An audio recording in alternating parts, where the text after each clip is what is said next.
Hello दोस्तों, एक बार फिर आप सभी का स्वागत है फिजिक्स राइडर यूट्यूब चैनल पर।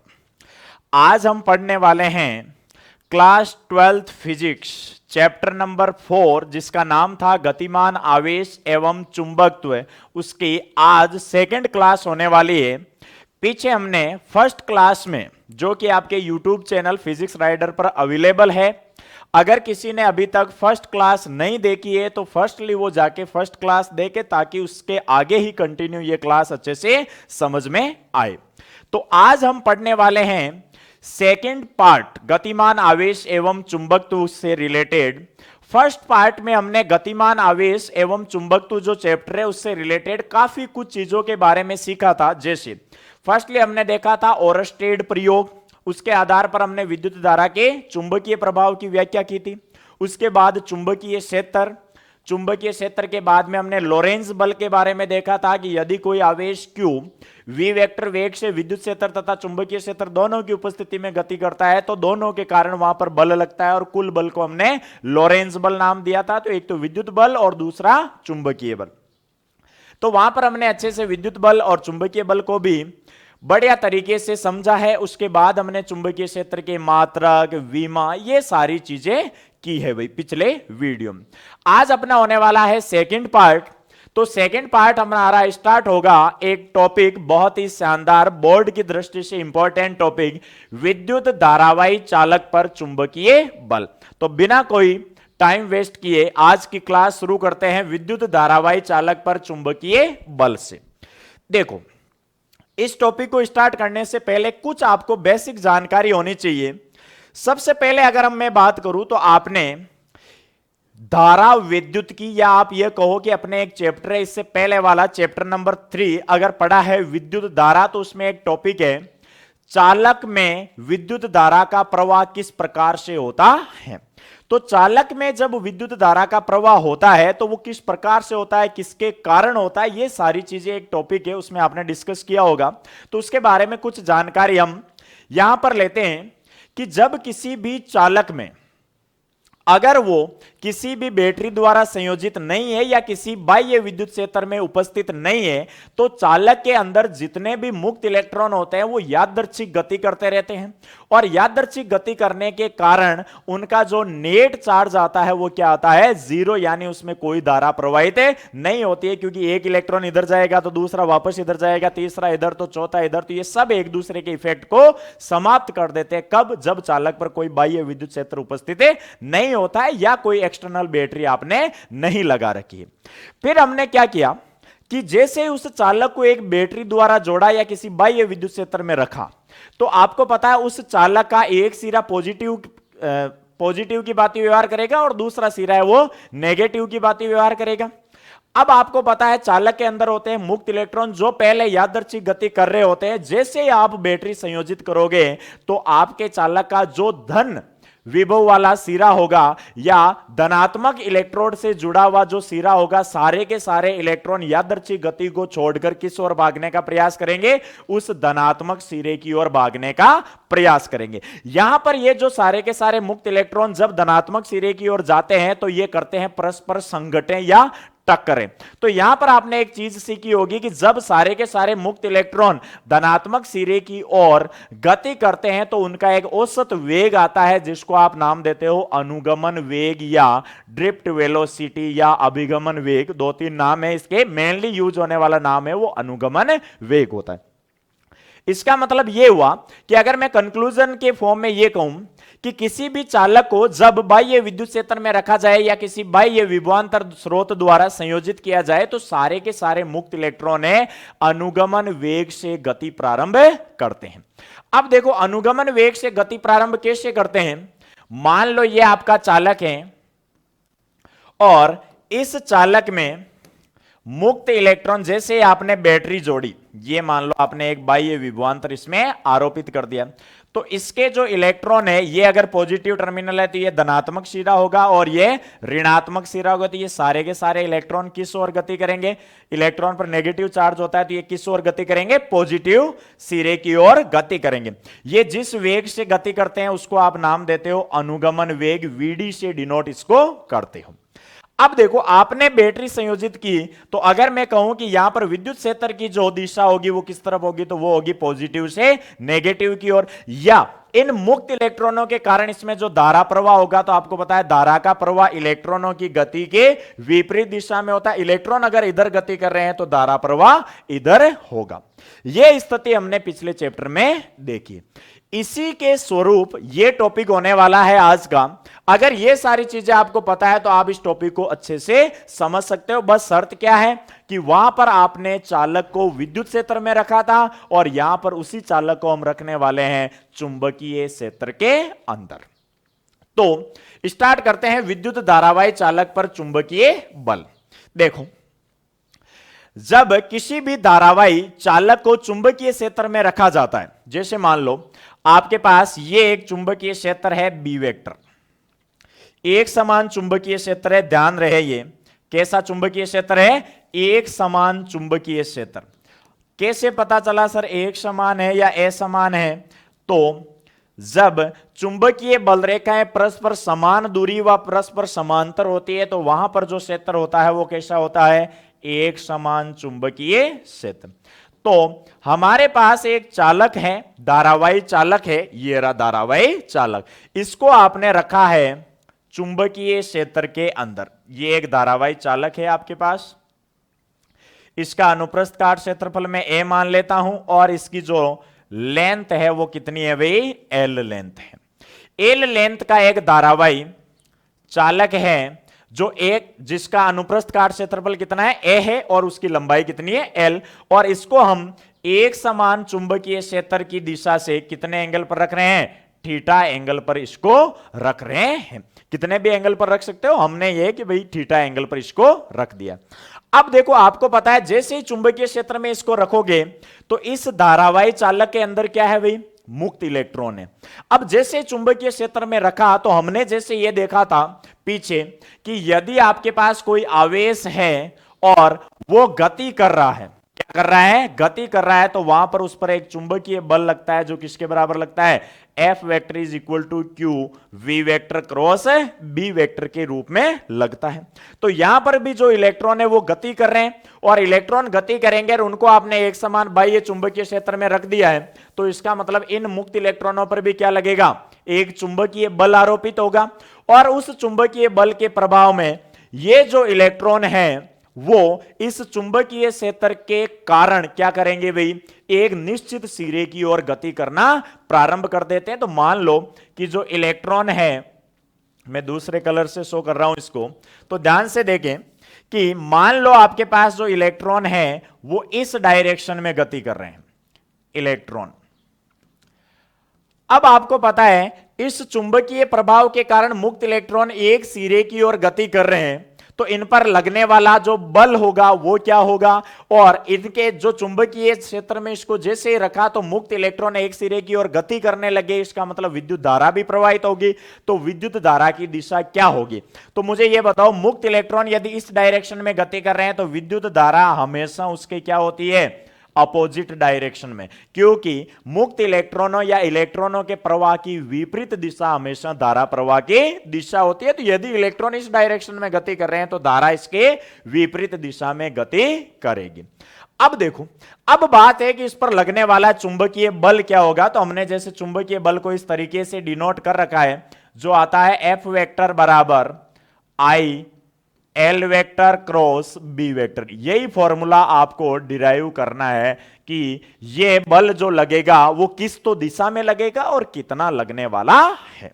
तो अब देखो, हेडिंग डालो विद्युत धारावाही चालक पर चुंबकीय बल। इसमें सबसे पहले आपको कुछ स्टेटमेंट लिखना है, जो मैं बोल रहा हूं उस हिसाब से आपको नोट्स बनाना है कि यदि किसी चालक को बाह्य एक समान चुंबकीय क्षेत्र में रखा जाता है तो चालक में उपस्थित मुक्त इलेक्ट्रॉनों पर चुंबकीय क्षेत्र के कारण चुंबकीय बल आरोपित होता है और उस चुंबकीय बल के कारण मुक्त इलेक्ट्रॉन धारावाही चालक के किसी एक निश्चित सिरे की ओर गति करना प्रारंभ कर देते हैं। और जिस तरफ मुक्त इलेक्ट्रॉन जिस सिरे की ओर गति करते हैं उसकी विपरीत दिशा में उस धारावाही चालक में धारा प्रवाहित होने लगती है। फिर अगला पॉइंट लिखोगे कि मुक्त इलेक्ट्रॉन चुंबकीय क्षेत्र के प्रभाव में जिस वेग से गति करेंगे उसे हम कहते हैं अनुगमन वेग। तो अगला पॉइंट ये लिखोगे कि धारावाही चालक में उपस्थित मुक्त इलेक्ट्रॉन चुंबकीय क्षेत्र के प्रभाव में एक निश्चित सिरे की ओर अनुगमन वेग से गति करते हैं। अब इस एक समान चुंबकीय क्षेत्र के कारण अगर इस पर बल आपको कैलकुलेट करना है तो बल का आपके पास पहले से फॉर्मूला है कि F बराबर Q V vector cross B vector. तो अब आप आगे लिखोगे कि माना कि एक धारावाही चालक है जिसकी लंबाई L व अनुप्रस्थ काट क्षेत्रफल A है। अब देखो इस धारावाही चालक में उपस्थित मुक्त इलेक्ट्रॉनों पर लगने वाला चुंबकीय बल क्या होगा? तो चुंबकीय बल होने वाला है भाई F वेक्टर बराबर Q V vector cross B vector होता है, और यहां पर V की जगह क्या लोगे? VD vector, equation number first. अब आप कहोगे सर VD क्यों लिया है? क्योंकि यहां पर जो इलेक्ट्रॉन जिस वेग से गति करेंगे उसको क्या बोलोगे आप? है अनुगमन वेग। F बराबर Q V vector cross B vector आपके पास ऑलरेडी है, लेकिन यहां पर वेग इनका, यानी ये जिस वेग से गति करेंगे वो वेग कौन सा होने वाला है? VD वेक्टर होने वाला है, अनुगमन वेग। तो ये आगे आपके पास इक्वेशन नंबर फर्स्ट, या इसी को आप दूसरे तरीके से लिख सकते हो F बराबर अगर मैग्नीट्यूड फॉर्म में लिखो तो QVB साइन थीटा। क्या लिख सकते हो? F बराबर QVB sine theta, sorry VD लिखोगे यहां पे, तो VD अनुगमन वेग को ध्यान में रखना है। तो F बराबर QVDB साइन थीटा आपके पास चुंबकीय बल का फॉर्मूला होता है। अब देखो आपके पास थीटा थीटा आपने एज्यूम कर रखा है, कोई दिक्कत नहीं है। बी आपने चुंबकीय क्षेत्र मान रखा है, VD अनुगमन वेग होता है ये, लेकिन हमारे पास अभी Q नहीं है। क्या नहीं है भाई? आपके पास Q नहीं है।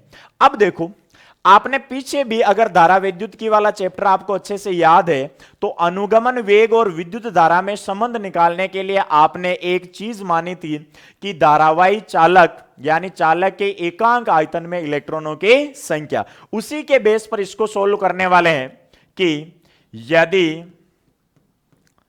धारावाही चालक के एकांक आयतन में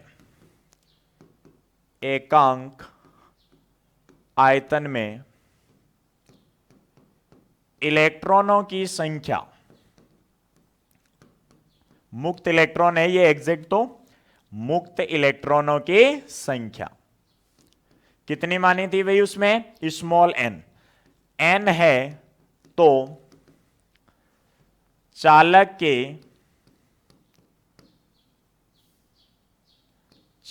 के संपूर्ण आयतन में इलेक्ट्रॉनों की संख्या, संपूर्ण आयतन में इलेक्ट्रॉनों की संख्या। तो संपूर्ण आयतन में इलेक्ट्रॉनों की संख्या को मैं मान लेता हूं n से, तो n बराबर क्या होगा भाई? एकांक आयतन में n है तो संपूर्ण आयतन में इसका क्या हो जाएगा? चालक के आयतन से गुणा कर दोगे तो संपूर्ण आयतन में इलेक्ट्रॉनों की संख्या आ जाएगी। यानी मान लो एकांक आयतन में इलेक्ट्रॉनों की संख्या हमने कितनी मान ली? स्मॉल n, तो संपूर्ण आयतन में कितनी हो जाएगी? तो n को किससे गुणा करोगे? चालक के आयतन से गुणा करोगे तो टोटल इलेक्ट्रॉनों की संख्या n बराबर n। अब चालक का आयतन क्या होगा? देखो एरिया ऑफ क्रॉस सेक्शन कितना है? a, लेंथ कितनी है? l, तो इस चालक का आयतन क्या होने वाला है भाई? चालक का आयतन, तो चालक का आयतन हो जाएगा a into L, a into L, area of cross section into length, तो ये हो जाएगा तुम्हारे एन ए और लेंथ एल है, इक्वेशन नंबर सेकंड। अब हमारे पास चालक में उपस्थित इलेक्ट्रॉनों की संख्या टोटल आ गई है कि संपूर्ण आयतन में इलेक्ट्रॉन कितने हैं? तो कैपिटल एन है और वो कितने? N A L. अब यदि हमें आवेश निकालना है तो मुक्त इलेक्ट्रॉनों की संख्या आ गई, तो आवेश आराम से निकाल सकते हो। तो देखो अब धारावाही चालक पर कुल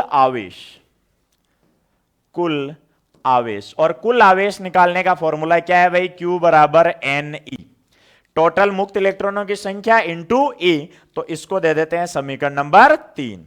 यदि समीकरण 3 में समीकरण 2 का मान रखने पर, समीकरण 3 में 2 का मान रखने पर, देखो समीकरण नंबर 3 में 2 का मान रखेंगे n की जगह, तो Q बराबर हो जाएगा आपके NaLe, इसको दे देते हैं समीकरण नंबर 4। अब देखो आपके पास जो बल का सूत्र था F बराबर QV/dB sin थीटा, इसमें Q की वैल्यू आपके पास आ चुकी है। इसका मतलब समीकरण 4 का मान अब रख दो आप, समीकरण 4 का मान रख देते हैं हम 1 में। तो देखो समीकरण नंबर 1 क्या कहता है, F बराबर QV/dB sin थीटा, तो F बराबर Q की जगह आ जाएगा NaLe, फिर बचा आपके VDB sin थीटा। यह आपके पास आ गई इक्वेशन नहीं। अब देखो इसको मैं थोड़े से तरीके से लिखूं, तो देखो NeAVDLB sin थीटा लिख सकता हूं इसको। बस क्या किया है, कुछ इधर उधर चेंज करके। चेंज क्यों किया है, तो देखो भाई, अब कई लोगों ने अगर पिछला चैप्टर शानदार तरीके से पढ़ा है, तो यहां पर एक कंक्लूजन अगर मेरे से पढ़े हुए हैं ऑफलाइन में, तो उनको पता है, ये मैंने बताया था आपको, नावेद एक ट्रिक बताई थी कि अनुगमन वेग व विद्युत धारा में संबंध क्या होता है, I बराबर नावेद NeAVD। तो देखो हम जानते हैं कि किसी धारावाही चालक में प्रवाहित धारा व अनुगमन वेग में निम्न संबंध होता है, और ये कंप्लीटली हमने डिराइव कर रखा है पिछले चैप्टर में अच्छे से। तो इसका मतलब ये हुआ कि अपने पास ये रिलेशन ऑलरेडी होता है, I बराबर NeAVD। ये रिलेशन आपके पास चैप्टर नंबर 3 के अंदर आता है कि विद्युत धारा और अनुगमन वेग में क्या संबंध होता है, I बराबर NeAVD, जिसको याद करने का तरीका है नावेद। तो देखो ये बल क्या बन जाएगा भाई, F बराबर NeAVD की जगह क्या लिख सकते हो आप, ILB sin थीटा। ये आ गया आपके पास फोर्स का फॉर्मूला। अगर मैं इसको सदिश रूप में लिखना चाहूं, किस रूप में भाई, सदिश रूप में लिखना चाहे, तो ये हो जाएगा F वेक्टर बराबर I L vector cross B vector, क्योंकि जो थीटा है साइन थीटा आता है, तो इसको क्रॉस प्रोडक्ट के रूप में लिख सकते हो आप। तो इस आधार पर धारावाही चालक पर लगने वाला जो बल है वो कितना आ गया, F वेक्टर बराबर I L vector cross B vector, जहां पर L क्या है, लेंथ है, I क्या है, प्रवाहित धारा, और B क्या है, चुंबकीय क्षेत्र जिसके अंदर आप धारावाही चालक को रख रहे हो। तो इस आधार पर किसी भी धारावाही चालक में पर चुंबकीय बल का मान आप ज्ञात कर सकते हो, जो कितना आ गया आपके पास, F वेक्टर बराबर I L vector cross B vector. अब आपके पास बल तो आ गया है, लेकिन मेन आपको निकालना है कि इसकी दिशा क्या होगी। फिर बता रहा हूं, पिछली क्लास में भी बताया था कि मैग्नेटिज्म एक ऐसा चैप्टर है जिसमें वैल्यूज, परिमाण से ज्यादा इंपॉर्टेंट कोई चीज है तो वो है डायरेक्शन, दिशा। यानी ये चैप्टर लगभग 3 डायमेंशनली चलता है, तो इसके लिए इसमें सबसे ज्यादा जो इंपॉर्टेंट चीज है वो डायरेक्शन है। तो सबसे पहले तो अपने पास धारावाही चालक पर लगने वाले चुंबकीय बल के लिए मैग्नीट्यूड का फॉर्मूला आ गया है, बल निकालना है, तो F वेक्टर बराबर I L vector cross B vector, या आप कह सकते हो F बराबर ILB साइन थीटा। अब देखो इसकी कुछ कंडीशंस आपके सामने हैं, विशेष स्थितियां, स्पेशल कंडीशन, विशेष स्थितियां। देखो कई बार यहां से सीधा सीधा क्वेश्चन 1 नंबर का पूछ लिया जाता है स्पेशल कंडीशन से। पहला देखो, जब थीटा बराबर 0 डिग्री हो, थीटा बराबर कितना हो, 0 डिग्री। थीटा बराबर 0 डिग्री का मतलब क्या है भाई, यानी इस धारावाही चालक को चुंबकीय क्षेत्र की दिशा में ही अगर रखा जाए तो उस स्थिति में आप कहोगे कि थीटा बराबर क्या है, 0, यानी L और B के बीच का एंगल क्या हो, 0 डिग्री। तो F बराबर होता है ILB साइन थीटा। तो अगर थीटा 0 होगा तो आपको पता है I L B sine 0 degree, और साइन 0 डिग्री की वैल्यू कितनी होती है? 0 होती है। तो एफ बराबर क्या आ जाएगा? 0 आ जाएगा। यानी इसका मतलब यह हुआ कि यदि आप किसी धारावाही चालक को चुंबकीय क्षेत्र की दिशा में ही रखते हो तो उस पर कोई चुंबकीय बल कार्य नहीं करता है। दूसरा केस, यदि थीटा बराबर हो 90 डिग्री, यानी 90 डिग्री का मतलब क्या हो गया भाई? अगर चुंबकीय क्षेत्र ऐसे है तो आप धारावाही चालक को कैसे रख रहे हो? उसके ठीक है लंबवत रखो तो थीटा 90 हो जाएगा, और थीटा अगर 90 होगा तो ये हो जाएगा I L B sine 90 degree, और साइन 90 की वैल्यू 1 होती है। तो एफ बराबर आता है आई एल बी, और यहां पर जो लगने वाला फोर्स है वो कैसा होगा भाई? Maximum force. कैसा होगा? अधिकतम बल लगेगा। तो यहां से कई बार सीधा क्वेश्चन पूछ लिया जाता है कि किसी धारावाही चालक को चुंबकीय क्षेत्र में किस प्रकार रखा जाए कि उस पर लगने वाला चुंबकीय बल अधिकतम प्राप्त हो। तो आप कहोगे कि धारावाही चालक को चुंबकीय क्षेत्र के साथ लंबवत रखेंगे तो वहां पर उस पर प्राप्त होने वाला बल कैसा होगा? मैक्सिमम होगा। तो इस प्रकार से हमने निकाल लिया कि लगने वाला चुंबकीय बल कितना होगा। तो फॉर्मूला एक बार फिर आपको रिवाइज करवा रहा हूं, याद रखना है एफ वेक्टर बराबर I L vector cross B vector, या एफ बराबर I L B sine theta. Clear? अब बात करते हैं कि उस जो बल आएगा उसकी दिशा क्या होगी, क्योंकि बल सदिश राशि है, इसका मतलब दिशा तो होगी। तो चुंबकीय क्षेत्र में धारावाही चालक पर बल की दिशा क्या होगी? तो देखो, चुंबकीय क्षेत्र में धारावाही चालक पर लगने वाले बल हैं उसकी दिशा दो नियमों से निकाल सकते हो। एक तो फ्लेमिंग के बाएं हाथ के नियम से, और दूसरा है दाहिने हाथ की हथेली के नियम से। तो मैं आपको रिकमेंड करूंगा कि सबसे ज्यादा आप इसका यूज करें ताकि ये अच्छे से आपको समझ में आ जाएगा। देखो, फ्लेमिंग का बाएं हाथ का नियम क्या कहता है? अपने बाएं हाथ को उठाओ, तो ये जैसे मेरा बायां हाथ है, इस बाएं हाथ को इस प्रकार से सेट करो कि इसका अंगूठा, तर्जनी और मध्यमा, ये होती है तर्जनी और ये क्या होती है? मध्यम। इनको इस प्रकार से फैलाओ कि ये तीनों परस्पर क्या हो? लंबवत हो। सेम वैसे ही जैसे हमने कल वाली क्लास में इसी नियम को लगाया था, वहां पर धारावाही चालक की लेंथ नहीं थी या धारा की दिशा नहीं थी, वहां था वेग, और यहां पर उसकी जगह क्या आ गई है? धारा की दिशा। बाकी है जैसे का है जैसे ही है। तो अपने बाएं हाथ को इस प्रकार फैलाओ कि बाएं हाथ का अंगूठा, तर्जनी और मध्यमा एक दूसरे के साथ लंबवत रहे।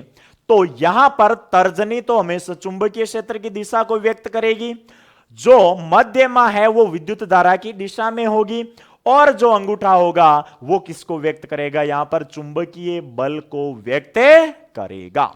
यानी देखो, जैसे मान लो मैंने यहां पर चुंबकीय क्षेत्र बी वेक्टर की डायरेक्शन ली, और मैंने धारावाही चालक को इस प्रकार से रखा है, मान लो ये धारावाही चालक है, ये धारावाही चालक है, यानी अलोंग द एक्स एक्सिस मैंने ले लिया है B vector, along the Y axis मैंने रख दिया है धारावाही चालक को। तो मुझे यह बताओ इस पर लगने वाले चुंबकीय बल की डायरेक्शन किस तरफ होगी? तो आप कहोगे जेड अक्ष के अनुदिश होगी। कैसे? देखो, लगाओ इस नियम को। यह हो जाएगा चुंबकीय क्षेत्र, तर्जनी चुंबकीय क्षेत्र को, यहां पर वाई अक्ष के अनुदिश, तो ऐसे लोगे इसको। तो देखो, यह हो गया आपके पास चुंबकीय क्षेत्र, यह हो गया आपके धारावाही चालक जिसकी लंबाई या उसमें प्रवाहित धारा यदि आई ऊपर की ओर है, आई किस तरफ ले रहे हो? ऊपर की ओर है, इस तरीके से। तो देखो, चुंबकीय बल किस तरफ होगा? जेड अक्ष के अनुदिश से होगा। किसके अनुदिश होगा? जेड अक्ष के अनुदिश से होगा। यह चीज आपको समझ में आ जानी चाहिए फ्लेमिंग के बाएं हाथ के नियम से। अब सर नोट्सों में कैसे लिखें? तो लिखिए, इस नियम के अनुसार यदि बाएं हाथ को इस प्रकार से फैलाया जाए कि बाएं हाथ का अंगूठा, तर्जनी एवं मध्यमा परस्पर लंबवत हो, तो बाएं हाथ की तर्जनी चुंबकीय क्षेत्र को व मध्यमा विद्युत धारा की दिशा को व्यक्त करें, तो अंगूठा चुंबकीय बल की दिशा को व्यक्त करता है। तो यहां पर जो चुंबकीय बल लगेगा वो किस डायरेक्शन में लगेगा? जेड अक्ष के अनुदिश लगेगा।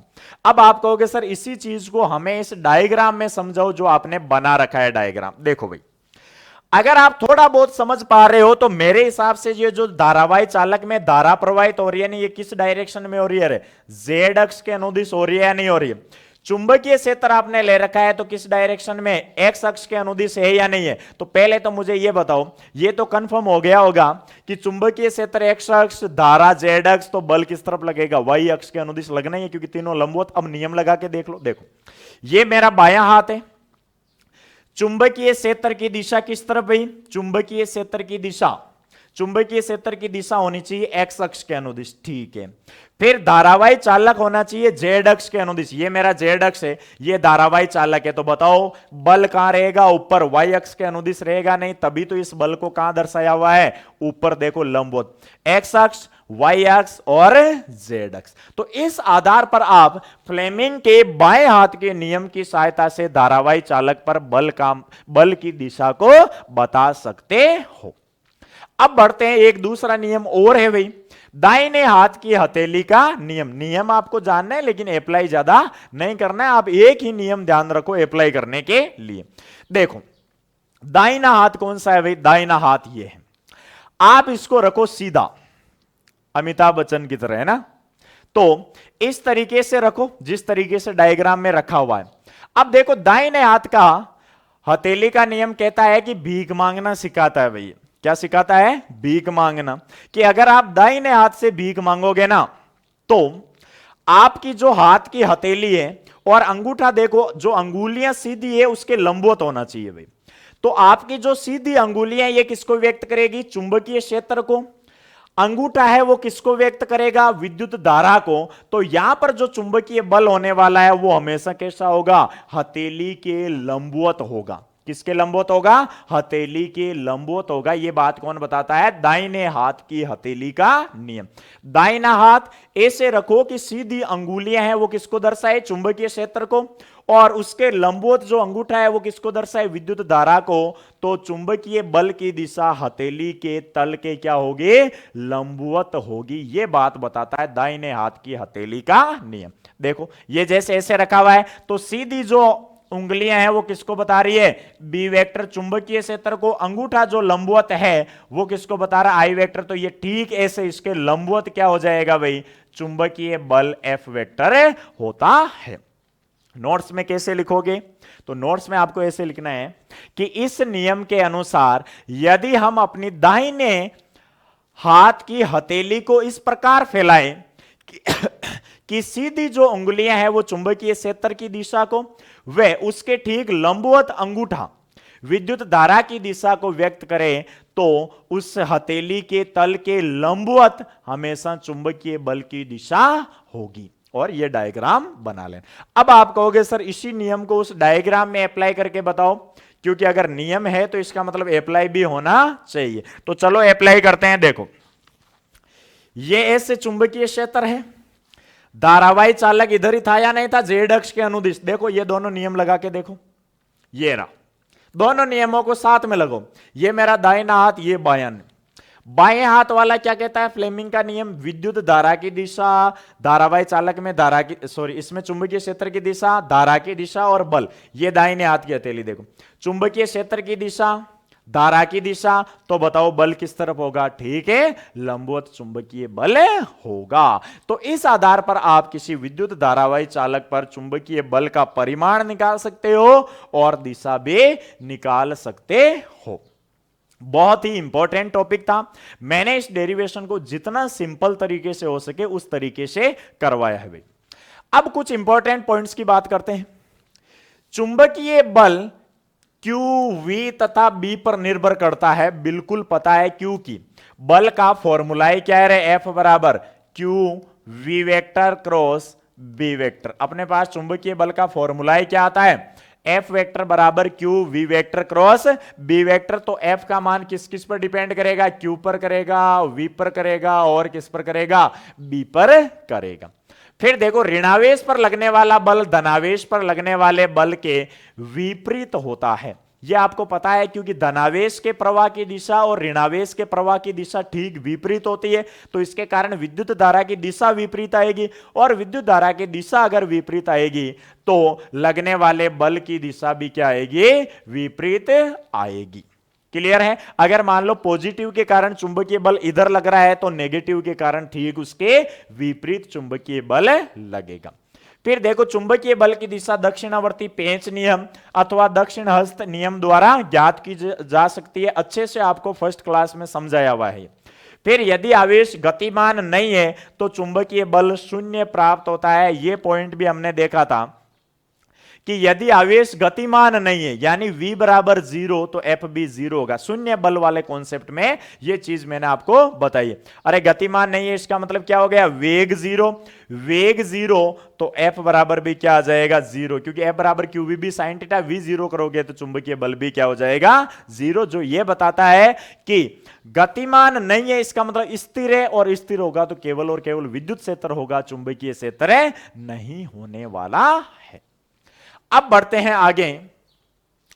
आगे आपके सामने है भाई एक बहुत ही अच्छा सा क्वेश्चन, आपके एनसीईआरटी का एग्जाम्पल है, जो ये कह रहा है कि 2000 ग्राम द्रव्यमान तथा 1.5 मीटर लंबाई के किसी सीधे तार से 2 एम्पियर की धारा प्रवाहित हो रही है। यह आपका सीधा तार है जिसका द्रव्यमान कितना है, 2000 ग्राम, और इसकी लंबाई कितनी है, 1.5 मीटर, और इसमें धारा आई प्रवाहित हो रही है जो कितनी है, 2 एम्पियर। यह किसी एक समान क्षैतिज बी वेक्टर चुंबकीय क्षेत्र द्वारा वायु के बीच निलंबित है। निलंबित का मतलब है बीच में लटका हुआ है कहीं पे। तो चुंबकीय क्षेत्र का परिमाण ज्ञात कीजिए। देखो मान लो इधर चुंबकीय क्षेत्र है और कहीं ये जैसे पूरा चुंबकीय क्षेत्र है इस डायरेक्शन में, और यहां पर यह है जो धारावाही चालक तार है वो यहां पर लटका हुआ है। मुझे ये बताओ ये लटक कब सकता है भाई? जैसे मान लो ये पेन है, ये हवा में है, यहां पर कोई भी पकड़ नहीं रखी, ये हवा में कब रह सकता है? जब इसके नीचे जितना mg इसका लगेगा या नहीं लगेगा, भार लगेगा, उस भार के तुल्य अगर कोई ऊपर बल इस पर लग रहा है तो इसका मतलब यह है कि यह हवा में निलंबित रह सकता है, अदरवाइज तो नहीं रह सकता। तो यह क्वेश्चन कह रहा है कि वो बी वेक्टर चुंबकीय क्षेत्र में वायु के बीच निलंबित है। इसका मतलब कहीं ना कहीं, देखो इस डायग्राम भी दिया हुआ है, इस डायरेक्शन में चुंबकीय क्षेत्र है, इस डायरेक्शन में धारा है, नीचे की तरफ इसका mg लग रहा है। इसका मतलब ये निलंबित कब होगा रे, जब mg के तुल्य ऊपर कोई f वेक्टर बल लगेगा तभी तो ये निलंबित होगा, अदरवाइज तो ये कहां गिर जाएगा, नीचे। भाई हवा में कब रहेगा, जितना mg नीचे लग रहा है उतना ही ऊपर कोई फोर्स लगना चाहिए तभी तो ये हवा में रहेगा, और ऊपर जो लगने वाला फोर्स है वो आएगा कहां से, चुंबकीय क्षेत्र में रखा है, तो इसका मतलब चुंबकीय बल ही होगा। अब वो चुंबकीय बल ऊपर की ओर कैसे लगेगा, तो सबसे पहले तो मैं नियम से समझाता हूं। फ्लेमिंग का बाएं हाथ का नियम लगाओ भाई। फ्लेमिंग का बाएं हाथ का नियम क्या कहता है, मोड़ो तीनों को 90 डिग्री पर। चुंबकीय क्षेत्र की दिशा कौन बताती है, तर्जनी, इधर है या नहीं है, बिल्कुल है। ये क्या होती है, धारा की दिशा, बिल्कुल इधर है या नहीं है, तो बताओ। देखो चुंबकीय बल कहां लग रहा है, ऊपर की ओर लग रहा है या नहीं लग रहा है, तो ऊपर की ओर चुंबकीय बल लगेगा, और नीचे की तरफ क्या लगेगा, mg। यदि f mg के बराबर है तो इसका मतलब ये वायु में निलंबित रह सकता है। तो वायु में निलंबित रहने के लिए, निलंबित रहने के लिए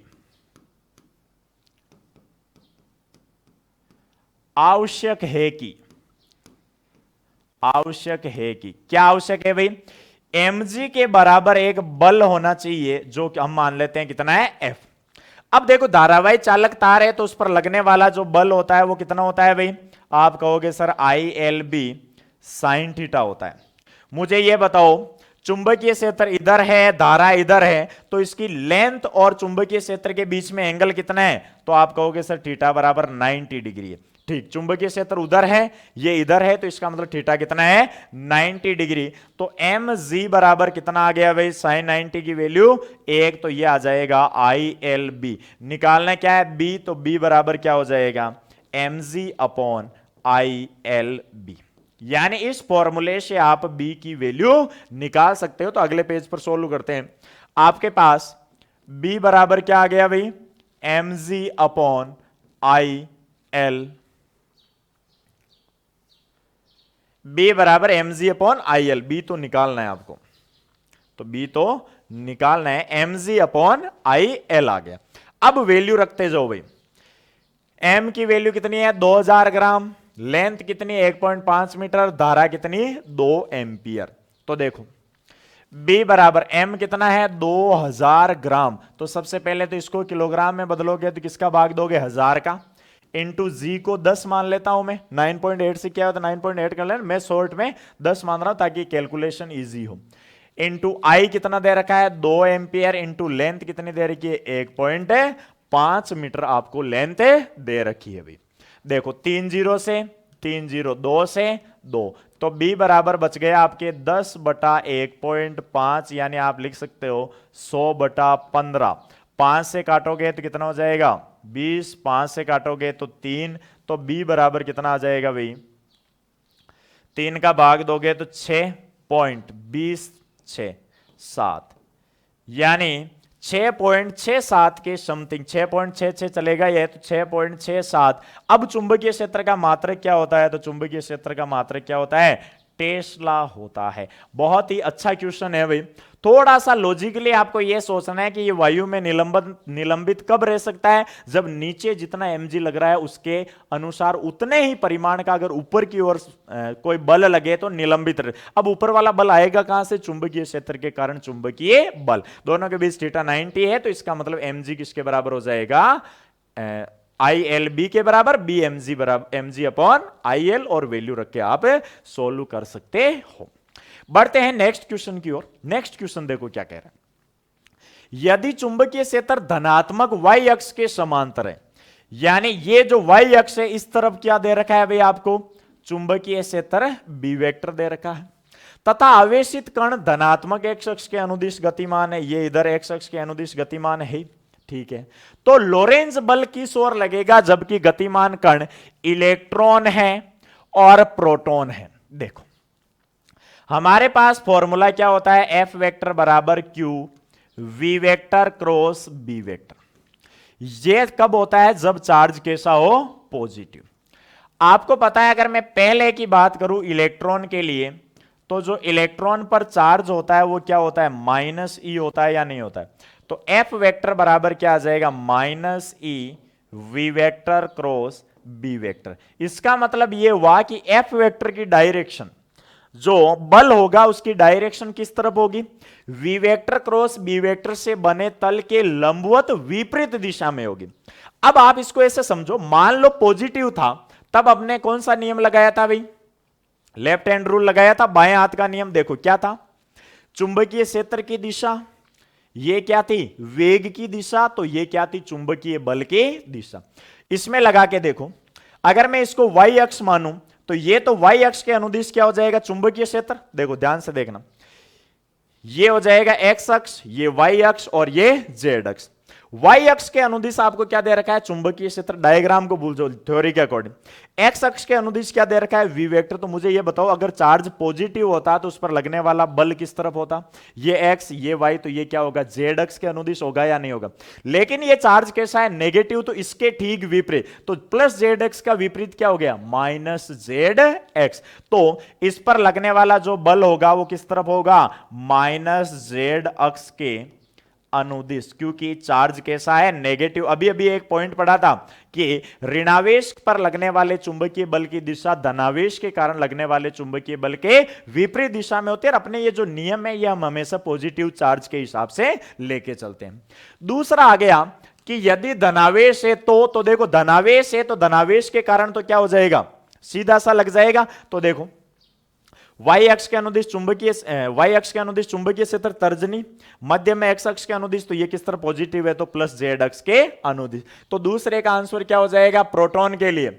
प्रोटॉन के लिए जो चुंबकीय बल होगा F वेक्टर बराबर, इस पर पॉजिटिव चार्ज होता है v vector cross b vector, तो इसके कारण जो लगने वाला बल है वो किस तरफ लगेगा, प्लस z अक्ष के अनुदिश, प्लस z अक्ष के अनुदिश। कहां से निकाला, कल पढ़ा था FLHR, Fleming left hand rule से आप निकाल सकते हो।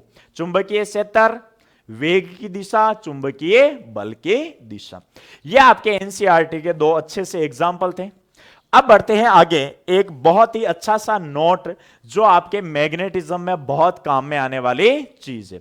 देखो, मैग्नेटिज्म के लिए एक चीज आपने पढ़ी है स्टार्टिंग में जब हमने ओरस्टेड का प्रयोग किया था, तो ओरस्टेड के प्रयोग से संबंधित महत्वपूर्ण निष्कर्ष में एक पॉइंट हमने पढ़ा था कि किसी धारावाही चालक के ऊपर चुंबकीय क्षेत्र की दिशा नीचे के ठीक विपरीत होती है। इसका मतलब तार के एक और अलग दिशा होगी, तार के एक और अलग डायरेक्शन होगी।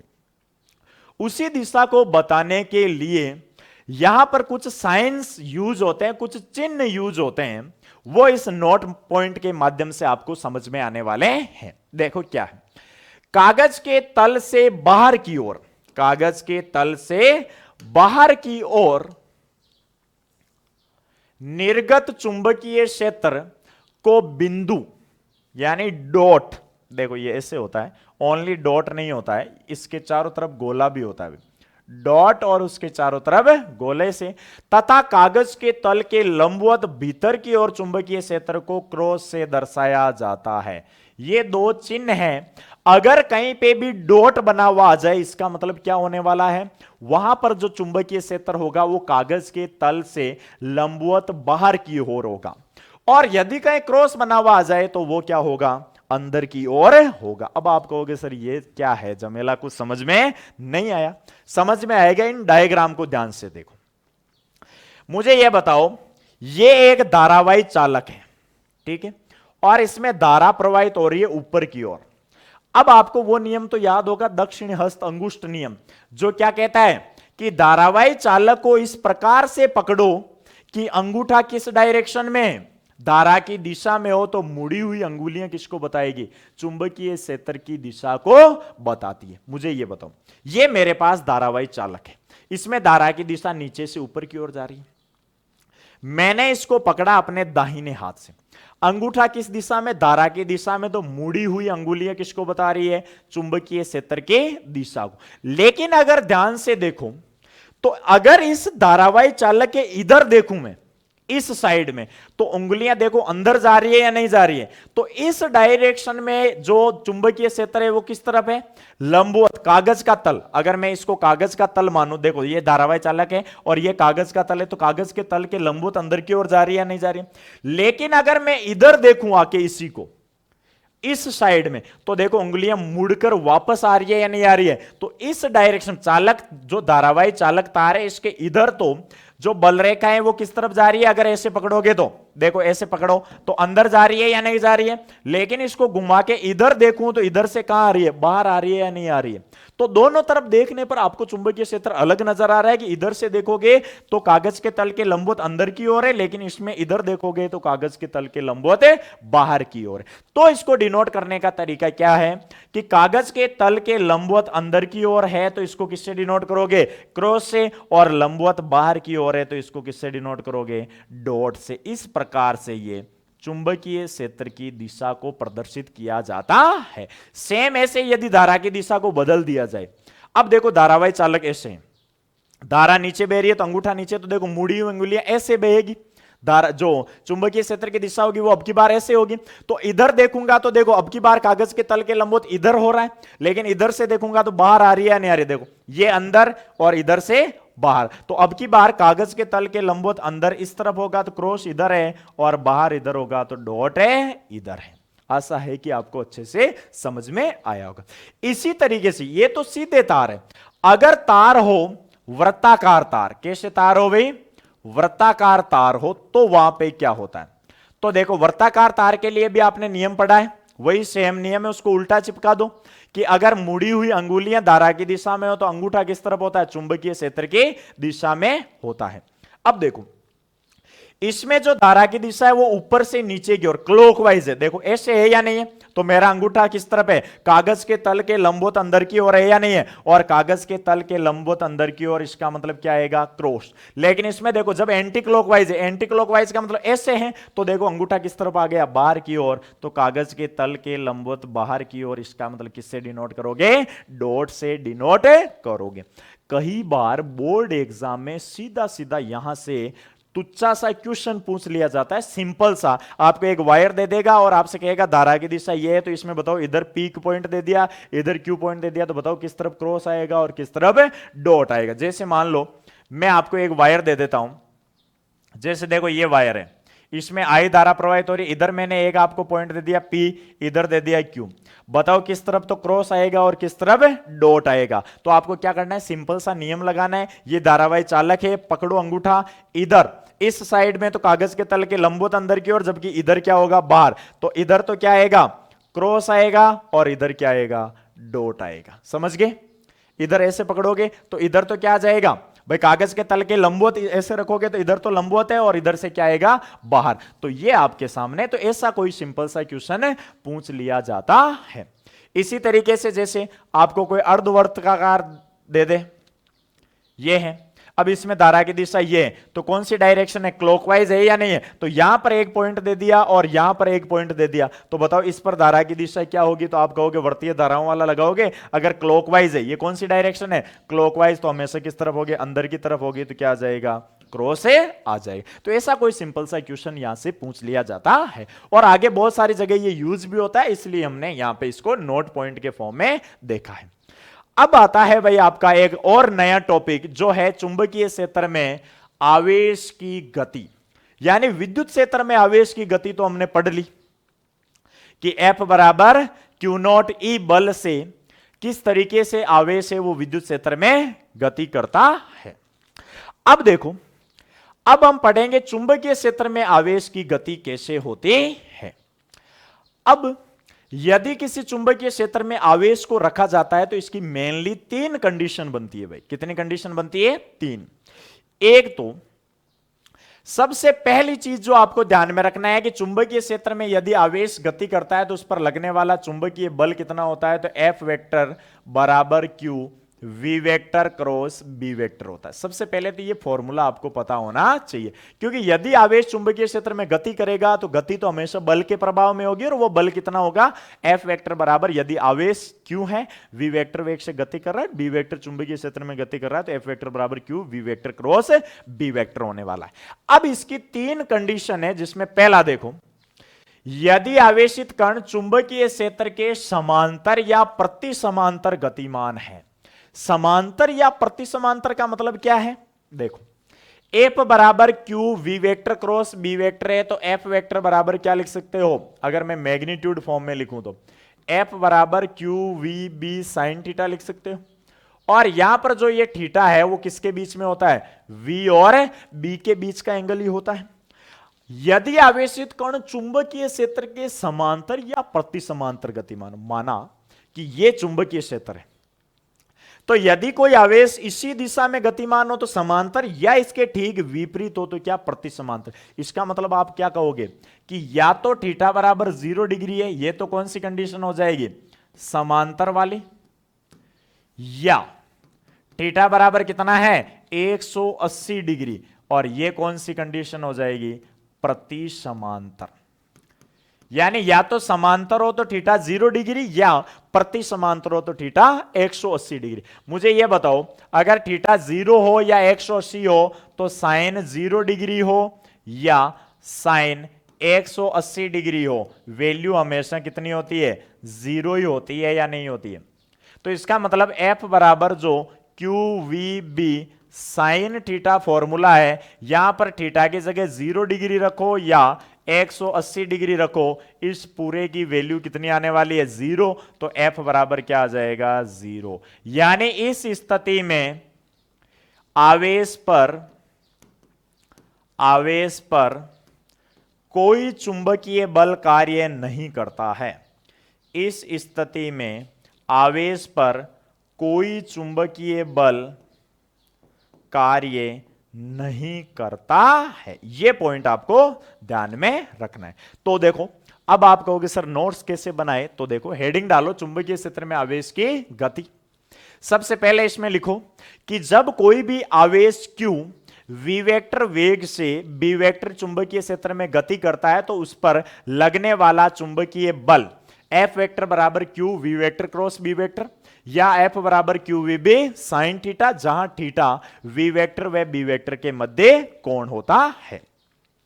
अब इसमें लगाओ विशेष स्थितियां, जिसमें पहले यदि आवेशित कण चुंबकीय क्षेत्र के समांतर या प्रति समांतर गतिमान है, तो इसके अंदर लिखो जब कोई आवेशित कण चुंबकीय क्षेत्र के समांतर अर्थात थीटा बराबर 0 डिग्री या प्रति समांतर थीटा बराबर 180 डिग्री गतिमान है, तो आवेश पर लगने वाला चुंबकीय बल, तो F बराबर क्या आ जाएगा QVB sin थीटा, तो F क्या आ जाएगा 0। तो आगे पॉइंट लिखोगे इस स्थिति में आवेश पर कोई चुंबकीय बल कार्य नहीं करता है, और जब कोई चुंबकीय बल कार्य नहीं करता है तो जो आवेश का पथ होगा, आवेश का पथ यानी गति का जो पथ होगा वो कैसा होगा रे, सरल रेखीय।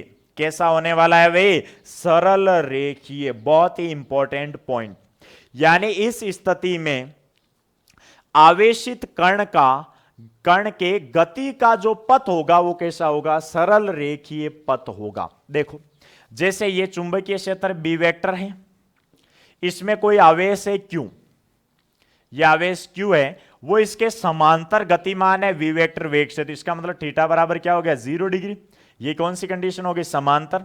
और यह आप कह सकते हो कि आवेश जो Q है वो इस चुंबकीय क्षेत्र के ठीक विपरीत दिशा में, इसका मतलब थीटा बराबर क्या है 180 डिग्री है। तो ये कौन सी स्थिति होगी, प्रति समांतर। तो आवेश का जो पथ होगा ये इधर सीधी रेखा में, ये इधर सीधी रेखा में, यानी जो पथ होगा वो कैसा होगा, सरल रेखीय पथ होगा।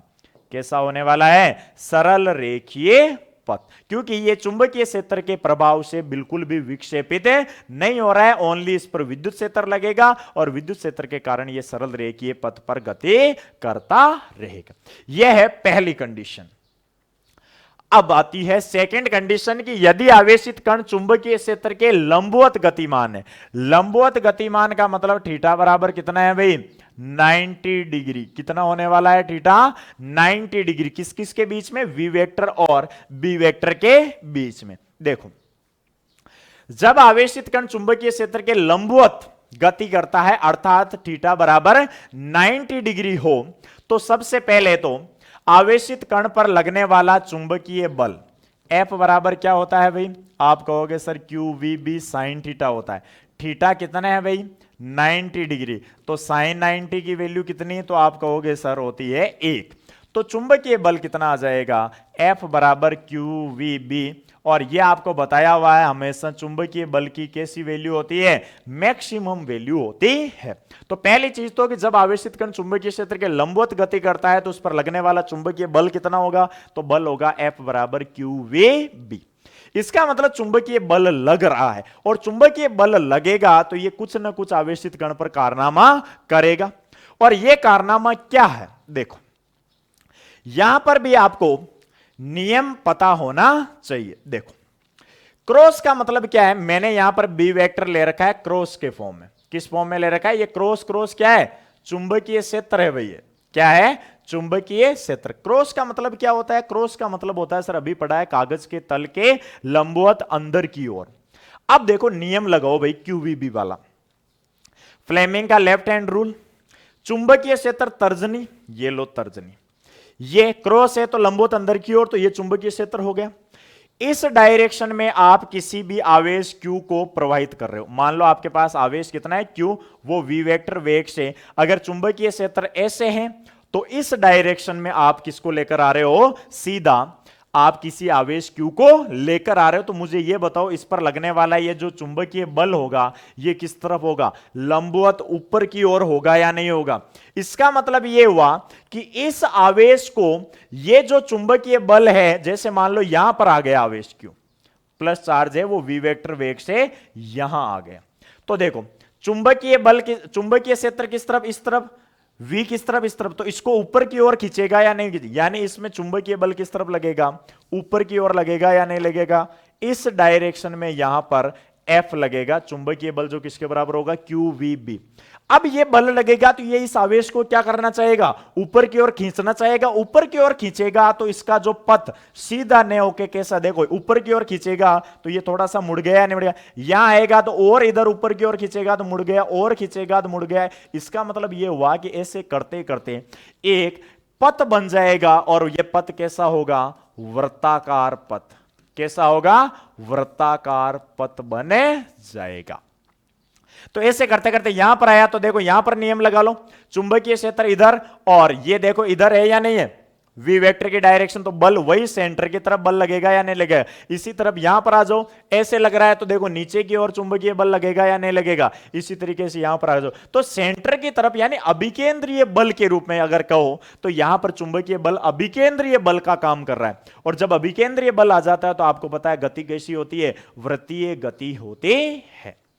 तो इसका मतलब यह हुआ कि यदि आवेशित कण चुंबकीय क्षेत्र के लंबवत गतिमान है तो आवेशित कण का जो पथ होने वाला है वो कैसा होगा भाई, वृत्ताकार पथ।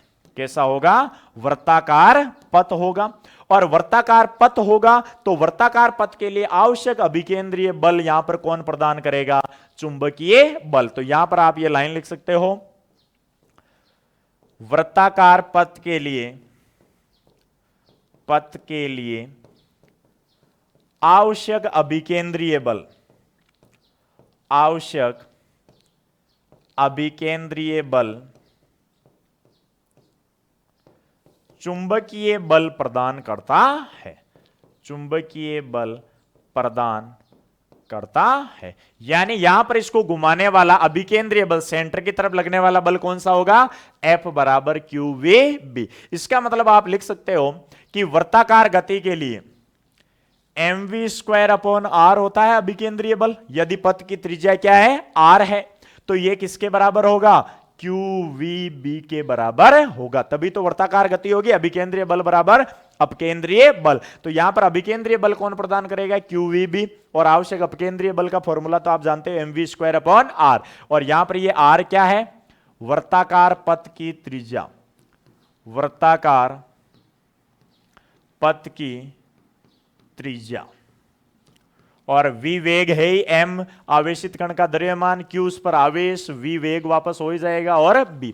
तो सबसे पहले अगर आपको निकालना है वर्ताकार पथ की त्रिज्या, यहां से कुछ चीजें पूछी जा सकती है।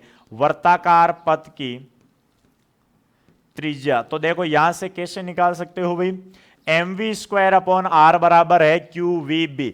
ये एक इंपॉर्टेंट रिलेशन है, आपको ध्यान रखना है, वृत्ताकार गति के लिए आवश्यक है, क्योंकि आवश्यक अभिकेंद्रीय बल चुंबकीय बल द्वारा प्रदान किया जाता है।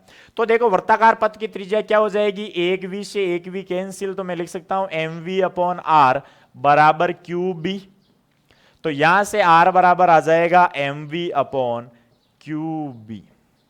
ये आ गया भाई आपके वृत्ताकार पथ की त्रिज्या, पहला फॉर्मूला। दूसरा आपसे पूछा जा सकता है आवर्तकाल। क्या पूछा जा सकता है भाई, आवर्तकाल, यानी आवेशित कण को एक चक्कर पूरा करने में कितना समय लग रहा है। तो देखो आपको पता है आवर्तकाल t बराबर क्या होता है, 2πr/v होता है या नहीं होता है। तय की गई टोटल दूरी एक सर्कल में कितनी, 2πr परिधि के बराबर, और कितनी चाल से, कितने वेग से, तो v से। तो देखो t बराबर 2πr, r की वैल्यू कितनी है भाई, mv/QB है, और बटा v, तो v से v कैंसिल, तो t बराबर क्या आ जाएगा, 2πm/QB। ये किसका फॉर्मूला आ गया, आवर्तकाल का फॉर्मूला। तीसरी चीज आपसे पूछी जा सकती है आवर्ती। क्या पूछी जा सकती है, आवर्ती फ्रीक्वेंसी। तो आपको पता है फ्रीक्वेंसी क्या होती है, n बराबर 1/t। आवर्तकाल के व्युत्क्रम को क्या कहते हैं, आवर्ती। तो यहां पर यह हो जाएगा इसका उल्टा, QB/2πm। यह फॉर्मूला आ गया आपके पास आवर्ती का। आवर्ती आवर्तकाल की व्युत्क्रम होती है, तो इसका उल्टा क्या हो जाएगा, QB/2πm। चौथा आपसे पूछा जा सकता है कोणीय वेग या कोणीय आवर्ती, ओमेगा। तो ओमेगा बराबर क्या होता है भाई, ओमेगा बराबर होता है 2π/t। ओमेगा कोणीय वेग, कोणीय वेग क्या होता है, कोणीय वेग, या इसको क्या बोल सकते हो, कोणीय आवर्ती भी नाम दे सकते हो, कोणीय आवर्ती। देखो कोणीय वेग या कोणीय आवर्ती, तो कोणीय वेग क्या होगा, टोटल कोणीय विस्थापन बटा लगा समय। टोटल कोणीय विस्थापन एक चक्कर में कितना होगा, 2 पाई 360 डिग्री, और समय कितना लग रहा है आवर्तकाल के बराबर, तो ओमेगा बराबर, ये 11th क्लास में आपने पढ़ा होगा, 2 पाई बटा टी कितना आ जाएगा 2 पाई एम, और ये ऊपर चला जाएगा क्यूब बी, 2 पाई से 2 पाई कैंसिल, तो ओमेगा बराबर कितना आ गया क्यूब बी अपॉन एम। इस आधार पर आप ये सारी चीजें निकाल सकते हो कि जब कोई आवेशित कण चुंबकीय क्षेत्र में लंबवत गतिमान होता है तो उस पर लगने वाला चुंबकीय बल कितना होगा, F बराबर QVB, जो मैक्सिमम होता है। और इस बल के कारण यदि आप फ्लेमिंग का लेफ्ट हैंड रूल लगाओ तो जैसे हमने क्रॉस से चुंबकीय क्षेत्र को दर्शा रखा था, ऐसे इस तरीके से इधर गति हो रही है तो ऊपर की तरफ चुंबकीय बल लगेगा तो वो क्या करेगा, आवेशित कण को घुमा देगा, कैसे पथ में, वर्ताकार पथ में। अब वर्ताकार गति हो रही है तो इसका मतलब अभिकेंद्रीय बल तो चाहिए, और यहां पर आवश्यक अभिकेंद्रीय बल कौन प्रदान करता है, तो वो करता है चुंबकीय बल। इसका मतलब mv² बराबर mv² अपॉन r बराबर क्या हो जाए QVB। इसी एक रिलेशन से आप सारी चीजें निकाल सकते हो, वर्ताकार पथ की त्रिज्या निकाल सकते हो, आवर्तकाल निकाल सकते हो, आवर्ती निकाल सकते हो, कोणीय वेग या कोणीय आवर्ती निकाल सकते हो। अब देखो यहां पर कुछ नोट पॉइंट है, वो आपको समझना है। देखो मुझे एक चीज बताओ, क्या वर्ताकार पथ की त्रिज्या वेग पर डिपेंड कर रही है, बिल्कुल कर रही है भाई, वेग पर डिपेंड कर रही है। अगर वेग ज्यादा होगा तो वर्ताकार पथ की त्रिज्या भी ज्यादा होगी। तो पहला पॉइंट आप ये लिखोगे नोट पॉइंट के रूप में कि वर्ताकार पथ की त्रिज्या आवेशित कण के वेग पर डिपेंड करती है, निर्भर करती है। यदि वेग ज्यादा तो त्रिज्या भी ज्यादा होगी।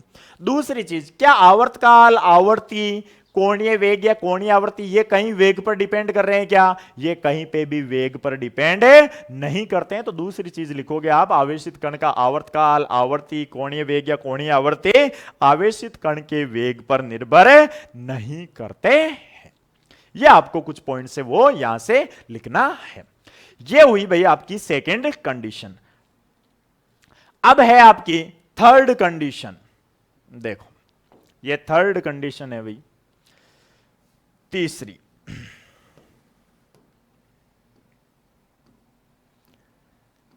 स्थिति है। देखो तीसरी स्थिति क्या कह रही है कि आवेशित कण की चुंबकीय क्षेत्र में थीटा कोण पर गति जब थीटा 0 डिग्री 90 डिग्री, या आप ये कह सकते हो जब थीटा 0 डिग्री 90 डिग्री व 180 डिग्री के अलावा हो, यह बेटर रहेगा आपके लिए। यानी आवेशित कण जो Q है वो चुंबकीय क्षेत्र में एक ऐसे एंगल थीटा पर गति करे जहां पर थीटा ने तो 0 होना चाहिए, ने 90 होना चाहिए और ने 180। क्यों नहीं होना चाहिए, तो अभी अभी आपने पढ़ा है कि 0 और 180 पर क्या होगा, सरल रेखीय पथ, दूसरा 90 वाला वर्ताकार पथ। इनके अलावा अगर इनके बीच में कोई एंगल हो तो क्या होगा। तो देखो सबसे पहले इसको समझते हैं कि लगने वाला चुंबकीय बल कितना होगा, तो F बराबर क्या होने वाला है QVB साइन थीटा ही लगने वाला बल होने वाला है, क्योंकि थीटा कोई फिक्स वैल्यू तो है नहीं, थीटा थीटा है। अब इस थीटा के प्रभाव में जो गति होगी वो कैसे होगी, तो देखो मान लो आपके पास ये चुंबकीय क्षेत्र इस डायरेक्शन में बी वेक्टर, और आपके पास जो चार्ज है Q चार्ज है और उसका द्रव्यमान कितना है M है, वो इस चुंबकीय क्षेत्र के साथ v वेक्टर वेग से कितने एंगल पर आ रहा है भाई, थीटा एंगल पर। ये आपका चुंबकीय क्षेत्र है इस तरफ b वेक्टर, और इसके साथ कितने एंगल पर आ रहा है, ये थीटा एंगल पर आ रहा है। अब देखो अगर ये थीटा एंगल पर आ रहा है तो क्या इस v वेक्टर के दो घटक होंगे या नहीं होंगे। एक तो कौन सा होगा भाई, चुंबकीय क्षेत्र की दिशा में घटक होगा, एक तो इस डायरेक्शन में होगा, और एक क्या होगा इसके ठीक लंबवत दो घटक होंगे या नहीं होंगे v वेक्टर। थीटा के पास वाला हमेशा क्या होता है कोस, तो ये हो जाएगा v कोस थीटा, और इधर क्या हो जाएगा भाई v साइन थीटा। इसको मैं v वाई से लिख देता हूं और इसको मैं लिख देता हूं v एक्स से, v एक्स डायरेक्शन में v कोस थीटा। अगर इसको मैं x डायरेक्शन मान के चलो कि b वेक्टर है वो कौन सी डायरेक्शन में है, अगर x डायरेक्शन में है तो इस वेग जो थीटा पर है, यानी आपने आवेशित कण को एक एंगल पर भेजा चुंबकीय क्षेत्र में, तो इसके दो कंपोनेंट होंगे, एक तो चुंबकीय क्षेत्र की दिशा में और एक चुंबकीय क्षेत्र के लंबवत दिशा में। तो चुंबकीय क्षेत्र की दिशा वाला तो v cos थीटा और लंबवत क्या हो जाएगा v sin थीटा। अब देखो, अब अगर आप ध्यान से देखो तो ये दो स्थितियां बन गई। देखो, वेग का जो चुंबकीय क्षेत्र की दिशा में घटक है इसके लिए और इन दोनों के बीच में एंगल कितना हो गया रे, 0 डिग्री हुआ या नहीं हुआ। और आपने अभी पीछे पढ़ा है कि जब चुंबकीय क्षेत्र के समांतर यदि वेग हो तो वहां पर घटक, वहां पर जो पथ आता है वो कौन सा आता है, तो वहां पर कोई चुंबकीय बल नहीं लगता और चुंबकीय बल नहीं लगने के कारण वहां पर जो घटक आएगा वो कैसा आता है, सरल रेखीय पथ आता है। पथ कौन सा आता है, सरल रेखीय पथ आता है। इसका मतलब यह हुआ कि अगर मैं आपसे कहूं कि इस चुंबकीय क्षेत्र में ये जो वेग का घटक है v cos थीटा जो चुंबकीय क्षेत्र की दिशा में, क्या इसके कारण कोई चुंबकीय बल लगेगा क्या, तो आप कहोगे सर इसके कारण कोई चुंबकीय बल नहीं लगने वाला है। चुंबकीय बल क्यों नहीं लगने वाला है, क्योंकि इन दोनों के बीच में तो थीटा कितना है, 0 डिग्री है। तो इसका मतलब ये तो पाथ चेंज नहीं कर सकता, तो इसके कारण तो जो गति होगी वो कैसी होगी, सरल रेखा में गति होगी। कैसी गति होगी भाई, सरल रेखा में गति होगी। चलो ठीक है, अब आते हैं लंबवत की ओर। अगर मैं इस लंबवत की बात करूं और चुंबकीय क्षेत्र की बात करूं तो इनके लिए थीटा कितना है भाई, आप कहोगे सर 90 डिग्री है। भाई चुंबकीय क्षेत्र इधर है, ये इसका लंबवत घटक इधर है, तो इसके लिए थीटा कितना है, 90 डिग्री। अब अगर थीटा 90 है तो पहले वाली कंडीशन लगाओ, जब लंबवत होता है तो मैक्सिमम फोर्स होता है F बराबर QVB, और मैक्सिमम फोर्स होता है और वो हमेशा कौन से पथ में घुमाने की कोशिश करेगा, वर्ताकार पथ में। इसका मतलब इसके कारण चुंबकीय क्षेत्र के कारण जब लंबवत घटक आप यूज कर रहे हो तो वहां पर चुंबकीय बल लगेगा, और चुंबकीय बल के कारण जो आवेशित कण है उसका पथ कैसा होना चाहिए भाई, वृत्ताकार। अब देखो, दोनों को मिलाओ। ये घटक क्या कह रहा है, मैं आवेशित कण को सरल रेखा में ले जाऊंगा। ये घटक क्या कह रहा है, मैं तो उसको वर्ताकार पथ में घुमाऊंगा। क्या दोनों एक साथ हो सकते हैं, क्या बिल्कुल हो सकते हैं। एक नया पथ बनेगा, देखो कैसे। ये घटक क्या कह रहा है, आगे चल, ये क्या कह रहा है, घूम। तो देखो साथ में इस तरीके से एक कुंडली नुमा पथ बन जाएगा या नहीं बन जाएगा। देखो यहां पर इस डायग्राम से अब समझो कि आपके पास चुंबकीय क्षेत्र था इस डायरेक्शन में बी वेक्टर, एक्स डायरेक्शन में कौन था, बी वेक्टर। आपने किसी आवेशित कण Q को, जिस पर चार्ज Q है, उसको v वेक्टर वेग से कितने एंगल पर गति करवाई, थीटा एंगल पर। तो इसके दो कंपोनेंट हुए, एक तो v cos थीटा और एक क्या हुआ, v sin थीटा।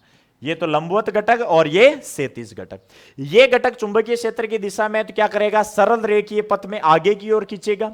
ये लंबवत दिशा में तो ये इसको घुमाएगा। तो देखो एक पथ नया बना या नहीं बना, देखो क्या हो रहा है, ये तो आगे खींच रहा है, ये घुमा रहा है। तो इस प्रकार से एक पथ का निर्माण हुआ या नहीं हुआ, और इस पथ को बोलते हैं हेलिकल, हेलिकल पथ या कुंडलिनी पथ, या इसको क्या बोलते हैं, कुंडलिनी पथ। ये आपको ध्यान में रखना है भाई, क्योंकि यहां पर सरल रेखीय और वृत्तीय दोनों मिल गए। सरल रेखीय पथ और वृत्ताकार पथ दोनों मिलकर कौन से पथ का निर्माण करेंगे, हेलिकल पथ, या जिसको क्या बोलते हैं, कुंडलिनी पथ बोला जाता है। तो इस तरीके से आपके सामने यह पथ आएगा कि जब आवेशित कण किसी एक एंगल थीटा पर गति करता है। तो अब आप कहोगे सर लिखे कैसे, तो लिखो हेडिंग ये डाल के, लगने वाला चुंबकीय बल तो यही होगा। फिर आप लिखोगे कि जब कोई आवेशित कण थीटा कोण पर चुंबकीय क्षेत्र में गति करता है तो यहां पर आवेशित कण के वेग के दो घटक प्राप्त होते हैं। एक चुंबकीय क्षेत्र की दिशा में घटक v cos थीटा तथा एक चुंबकीय क्षेत्र की लंबवत दिशा में v sin थीटा। जहां चुंबकीय क्षेत्र की दिशा में वेग का घटक v cos थीटा आवेशित कण को सरल रेखीय पथ पर गति करवाना चाहता है, जबकि v sin थीटा जो लंबवत घटक है वो आवेशित कण को वर्ताकार पथ पर गति करवाना चाहता है। अब ये दोनों स्थितियां मिलकर संयुक्त रूप से एक पथ का निर्माण करते हैं, जिसको क्या बोलते हैं, हेलिकल पथ या कुंडलिनी पथ। और फिर ये आप डायग्राम बना सकते हो। अब देखो इससे रिलेटेड भी आपको कुछ चीजें ध्यान में रखनी है भाई। अब कुछ चीजें ध्यान में क्या रखनी है, सबसे पहले देखो यहां पर इस हेलिकल पथ की त्रिज्या क्या होगी, आर, और एक यहां पर दर्शाया हुआ है पी। देखो ये क्या है, इसको बोलते हैं पिच। क्या बोलेंगे इसको, पिच। तो सबसे पहले निकालते हैं त्रिज्या, पथ की त्रिज्या। क्या निकालते हैं भाई, पथ की त्रिज्या।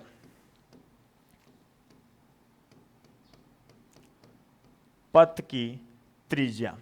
अब देखो पथ की त्रिज्या कहां से आएगी भाई, त्रिज्या कब आएगी, जब वृत्ताकार पथ, और वृत्ताकार पथ देने वाला है कौन, v sin थीटा। तो यहां पर जो आवश्यक अभिकेंद्रीय बल प्रदान होगा mv² बराबर क्यू वी बी।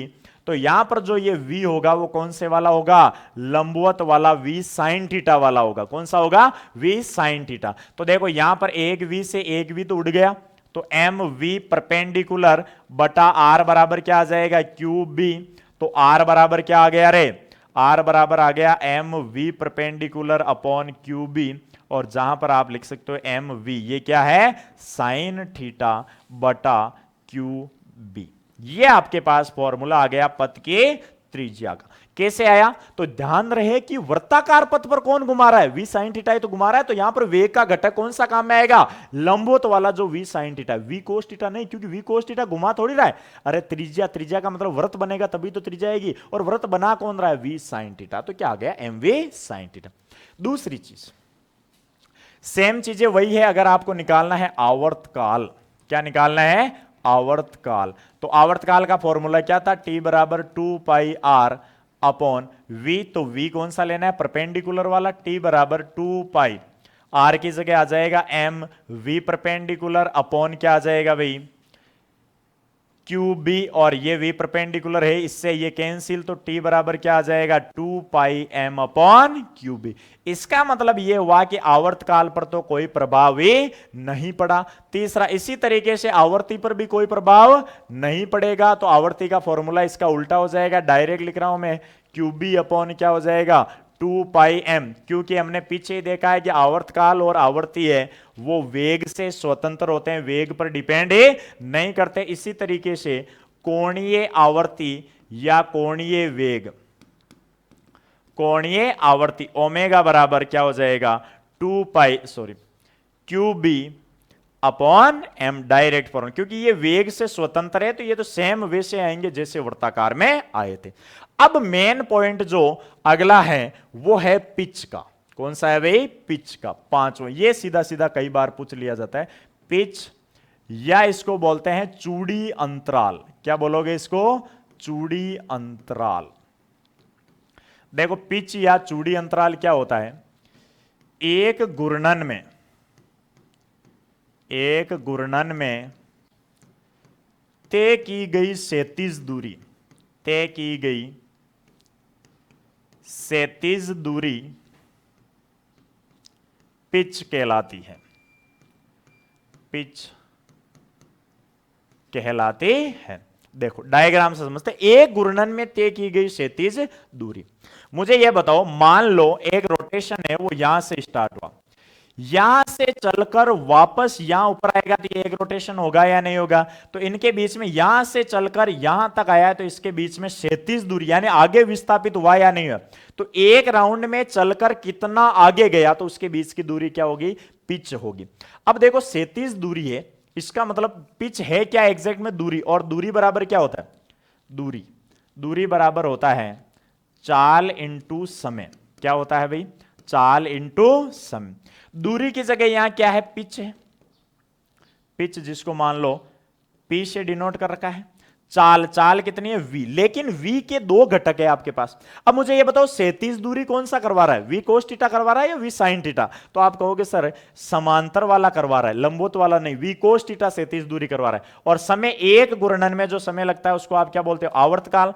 तो p बराबर v समांतर क्या है, v कोस थीटा इंटू आवर्तकाल। आवर्तकाल का फॉर्मूला अभी आपके पास आया, t बराबर क्या होता है, 2 पाई m अपॉन क्यू बी। इसका मतलब पिच का जो फॉर्मूला आने वाला है आपके पास वो क्या आ गया, 2 पाई एम वी कोस थीटा बटा क्यू बी। ये फॉर्मूला आ गया आपके पास पिच का। तो पिच एग्जैक्ट है क्या? एक दूरी है जिसको आप मीटर में ही मापते हो, बस एक नाम दे रखा है पिच, या इसको क्या बोलते हैं? चूड़ी अंतराल, यानी दो चूड़ियों, क्रमागत चूड़ियों के बीच का अंतराल भी चूड़ी अंतराल कहलाता है। तो ये आपके पास तीन कंडीशन थी कि जब आवेशित कण समांतर या प्रति समांतर गति करे, फिर दूसरा 90 पर, और फिर एक ऐसे एंगल पर जहां पर थीटा 0, 90 और 180 के अलावा हो। अब देखते हैं इस पर बेस्ड एक एनसीईआरटी का न्यूमेरिकल क्वेश्चन।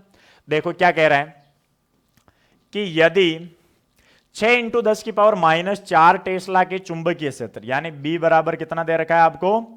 6 इंटू 10 की पावर -4 टेस्ला के लंबवत, लंबवत का मतलब थीटा हो गया भाई 90 डिग्री, ठीक है। 3 इंटू 10 की पावर 7 मीटर पर सेकंड की चाल से, यानी V बराबर कितना आ गया? 3 इंटू 10 की पावर 7 मीटर पर सेकेंड की चाल से गतिमान किसी इलेक्ट्रॉन, इलेक्ट्रॉन है इसका मतलब इलेक्ट्रॉन पर चार्ज कितना होता है? 1.6 इंटू 10 टू पावर -19 कूलाम के पथ की त्रिज्या क्या है, इसकी आवर्ती क्या होगी, और इसकी ऊर्जा किलो इलेक्ट्रॉन वोल्ट में निकालो। देखो भाई, सबसे पहले निकालते हैं त्रिज्या। आर का फॉर्मूला थीटा 90 होता है, तो आर का फॉर्मूला क्या है? अभी अभी आपने जस्ट निकाला है 90 वाले केस में, ये रहा भाई। वर्ताकार पथ की त्रिज्या क्या आती है? mv upon QB. थीटा 90 हो तो कितना हो जाएगा? mv upon QB. वैल्यू रख दो r बराबर m कितना, तो आप कहोगे m कहां से लाए? तो m देखो इलेक्ट्रॉन है, तो इलेक्ट्रॉन के लिए m कितना होता है? 9.1 इंटू 10 टू पावर -31 kg होता है। तो रख दो यहां पे 9.1 into 10 to power -31 into V कितना? 3 इंटू 10 की पावर 7 बटा क्यू कितना? 1.6 इंटू 10 की पावर -19 इंटू बी कितना? तो 6 इंटू 10 की पावर -4 टेस्ला। इस सारे झंझट को सोल्व करोगे तो आपके पास क्या आने वाली है? आर। तो ये आपको खुद करना है भाई। इसी तरीके से दूसरा आवर्ती क्या होगी भाई? अब आवर्ती क्या होगी? तो आवर्ती का फॉर्मूला अभी अभी आपने पढ़ा है, न्यू से डिनोट करो या एन से डिनोट करो। थीटा बराबर 90 वाले केस में आवर्ती क्या आई थी? ये रही, क्यूबी अपॉन 2 पाई एम। क्या आएगी? क्यूबी अपॉन 2 पाई एम। क्यू की वैल्यू आपके पास है, बी की वैल्यू है, एम की वैल्यू है, रखो, आवर्ती आ जाएगी। सेल्फ सॉल्यूशन करना है। तीसरा इसकी ऊर्जा, तो आपको पता है ऊर्जा गति हो रही है तो कौन सी ऊर्जा होगी? गतिज ऊर्जा ही होगी। तो गतिज ऊर्जा का फॉर्मूला होता है हाफ mv²। देखो ऊर्जा, तो ऊर्जा कौन सी हो रही है? गति हो रही है, तो इसका मतलब कौन सी होगी? गतिज ऊर्जा। और गतिज ऊर्जा का फॉर्मूला क्या होता है? Half mv²। हाफ mv² में वैल्यू रखोगे तो E की वैल्यू आएगी आपके जूल में। हिंट दे देता हूं, जूल में आएगी। लेकिन इसने पूछा है किलो इलेक्ट्रॉन वोल्ट, तो एक इलेक्ट्रॉन वोल्ट बराबर होता है 1.6 इंटू 10 की पावर -19 जूल। ये चेंज करोगे, ये आंसर जूल में आएगा। इसमें 1.6 इंटू 10 पावर -19 से डिवाइड करोगे तो इलेक्ट्रॉन वोल्ट आएगा, और फिर किलो में चेंज करना है तो 10 टू पावर 3 से चेंज करोगे। इस प्रकार से आपको इस क्वेश्चन को सोल्व आउट करना है। तरीका मैंने बता दिया, आंसर आप कैलकुलेशन करके निकाल सकते हो। तो आज की क्लास यहीं पर समाप्त करते हैं। अच्छे से आपको जो भी मैंने चीजें जैसे ये कैलकुलेशंस किए वो करनी है, प्रॉपर नोट्स बनाने हैं, अच्छे से पूरे टॉपिक को समझना है। फिर भी अगर आपको कोई चीज समझ में नहीं आती है तो आप कमेंट सेक्शन में जाके पूछ सकते हो। और साथ में ही अपने प्यारे से YouTube चैनल फिजिक्स राइडर को आपको सभी को सब्सक्राइब करना है, ज्यादा से ज्यादा शेयर करना है। और सबसे बड़ी बात, जो भी आप टॉपिक का वीडियो देख रहे हो उसको कंप्लीट देखे और एनालिसिस करें पूरा, और उससे रिलेटेड डाउट पूछे तो आपको भी अच्छे से समझ में आए और मुझे भी ये अवेयरनेस रहे उसके प्रति कि क्या कमी है और क्या अच्छा है। तो मिलते हैं नेक्स्ट वीडियो में, नेक्स्ट क्लास में। तब तक के लिए जय हिंद, जय भारत।